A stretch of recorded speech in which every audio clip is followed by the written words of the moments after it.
Morning bulletin में आपका स्वागत है। मैं हूं आपके साथ चाउली। आज इस बुलेटिन में बात होगी बोर्ड एग्जाम पर बड़ा फैसला। शिक्षा मंत्री ने कहा मौजूदा हालात को देखते हुए फरवरी तक नहीं होंगी सीबीएसई की परीक्षाएं। बिहार कैबिनेट की तीसरी बैठक, 4 विभागों में 205 पदों के सृजन को स्वीकृति, कुल 13 एजेंडों पर लगी मुहर। राजभवन जा रहे जाप कार्यकर्ताओं को पुलिस ने 0 माइल पर रोका, पहले पानी की बौछारें छोड़ी, फिर बरसाई लाठियां। बेगूसराय में डबल मर्डर, महिला की हत्या के कुछ देर बाद उस परिवार के पुराने दुश्मन के सिर पर वार कर मार डाला। आखिर में अमेरिका की कैलिफोर्निया स्टेट यूनिवर्सिटी में हिंदू और जैन धर्म की होगी पढ़ाई, संयुक्त पीठ स्थापित। तमाम बड़ी खबरों से पहले एक नजर सुर्खियों पर। बिहार में फंस गई कंगना, गया और पटना के बाद अब बिहार शरीफ कोर्ट में कंगना रनौत के खिलाफ परिवाद दायर। कोहरे ने थामी ट्रेनों की रफ्तार, उड़ानें भी लेट, रेलवे ने एक साथ 2 ट्रेनों को कैंसिल किया। 4 घंटे लेट हो गई पटना से बेंगलुरु जाने वाली फ्लाइट। अतिक्रमण हटाने गई पुलिस के एएसआई के चेहरे पर महिला दुकानदार ने फेंक दी खौलती चाय। सीएम ने श्रम संसाधन एवं विज्ञान एवं प्रौद्योगिकी विभाग के साथ की समीक्षा बैठक, मेगा स्किल सेंटर जल्द खोलने का दिया निर्देश। और सुर्खियों के बाद अब बात करेंगे आज की सबसे बड़ी खबर की। देश में फरवरी में सीबीएसई की बोर्ड परीक्षाएं नहीं होंगी। केंद्रीय शिक्षा मंत्री रमेश पोखरियाल निशंक ने मंगलवार को इस बारे में जानकारी दी। उन्होंने सीबीएसई की बोर्ड परीक्षाओं को लेकर बताया कि मौजूदा हालात को देखते हुए 10वीं और 12वीं की बोर्ड परीक्षाएं फिलहाल जनवरी-फरवरी में कराने की कोई योजना नहीं है। हालांकि शिक्षा मंत्री ने यह साफ किया है कि परीक्षाएं फरवरी के बाद कराई जाएंगी। हालात को देखते हुए जल्द ही परीक्षा की तारीखें जारी की जाएंगी। मुख्यमंत्री नीतीश कुमार की अध्यक्षता में बिहार कैबिनेट की तीसरी बैठक हुई। इसमें कुल 13 एजेंडों पर मुहर लगी। बैठक में लिए गए फैसलों में कुल 205 पदों के सृजन को स्वीकृति दी गई। न्याय मंडल गया, कटिहार, मधुबनी, नवादा, वैशाली, सुपौल के अधीन क्रमशः अनुमंडलीय न्यायालय नीमचक, बथानी, मनिहारी, फूलपरास, जयनगर, रजौली, महुआ, निर्मली और त्रिवेणीगंज न्यायालय के लिए विभिन्न कोटि के 128 अराजपत्रित कर्मियों के पदों के सृजन को स्वीकृति दी गई। नए कृषि कानूनों और बिहार में बढ़ते अपराध को लेकर जन अधिकार पार्टी प्रमुख पप्पू यादव का राजभवन मार्च 0 माइल से आगे नहीं बढ़ सका। पटना पुलिस ने पूरा दमखम लगाकर उनके मार्च को 0 माइल के पास ही बैरिकेडिंग कर रोक दिया। ठंड के इस मौसम में पुलिस ने आगे बढ़ते कार्यकर्ताओं पर वाटर कैनन का प्रयोग किया, फिर भी नहीं माने तो लाठीचार्ज किया गया। इस दौरान कई नेताओं को चोटें आई हैं। बेगूसराय के उलाव एयरपोर्ट से 3 किलोमीटर दूर रचियाही में मंगलवार सुबह सुबह डबल मर्डर से इलाके में सनसनी फैल गई। पहले एक महिला नीतू देवी की गोली मारकर हत्या हुई। इस हत्या के कुछ देर बाद ही महिला के परिवार के पुराने दुश्मन जाटो सिंह की किसी ने सिर पर वार कर जान ले ली।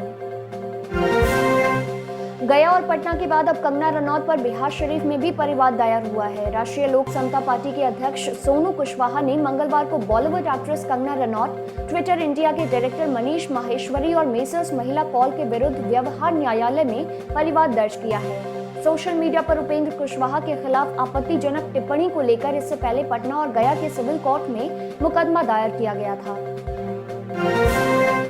खराब मौसम के कारण हवाई और रेल यात्रा काफी प्रभावित हो रही है। मंगलवार को कोहरे से एक तरफ जहां पटना एयरपोर्ट पर फ्लाइट लेट हो गई, तो वहीं रेलवे ने एक साथ 2 ट्रेनों को कैंसिल कर दिया, जबकि कामाख्या आनंद विहार स्पेशल ट्रेन अब हफ्ते में 4 दिन ही चलेगी। मुजफ्फरपुर में अतिक्रमण हटाने के दौरान मेडिकल कैंप ओपी प्रभारी पर महिला अतिक्रमणकारी इस कदर गुस्सा हुई कि उसने खौलती हुई चाय उठाकर अधिकारी के चेहरे पर फेंक दी। गर्म चाय से प्रभारी एएसआई सुमनजीत झा का चेहरा पूरी तरीके से झुलस गया। उन्हें तत्काल एसके मेडिकल कॉलेज के इमरजेंसी वार्ड में भर्ती कराया गया, जहां उनका इलाज चल रहा है। लॉकडाउन के दौरान बिहार पुलिस को उत्तर प्रदेश के एक ड्राइवर को गिरफ्तार करना खासा महंगा पड़ गया। बिहार की सारण पुलिस द्वारा एक मिल्क टैंकर के ड्राइवर को अवैध रूप से गिरफ्तार करने के मामले में पटना हाईकोर्ट ने राज्य सरकार को ड्राइवर जितेंद्र कुमार को बतौर मुआवजा 5 लाख रुपए देने का निर्देश दिया है।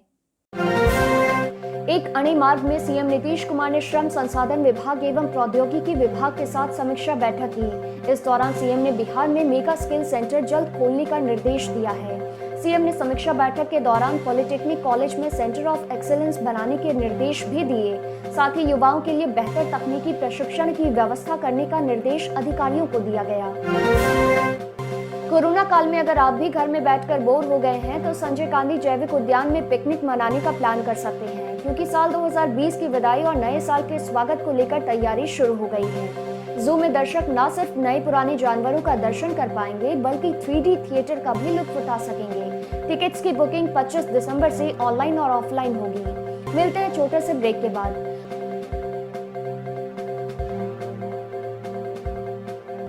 मॉर्निंग बुलेटिन में फिर से आपका स्वागत है। अब देश दुनिया पर एक नजर। केंद्र सरकार ने मंगलवार को कहा कि ब्रिटेन में मिले कोरोना के नए स्ट्रेन का फिलहाल देश में कोई केस नहीं है। नीति आयोग के डॉक्टर वीके पॉल ने बताया कि कोरोना का नया स्ट्रेन काफी तेजी से फैलता है। इस म्यूटेशन से मामले की गंभीरता और फैटिलिटी पर कोई प्रभाव नहीं पड़ेगा।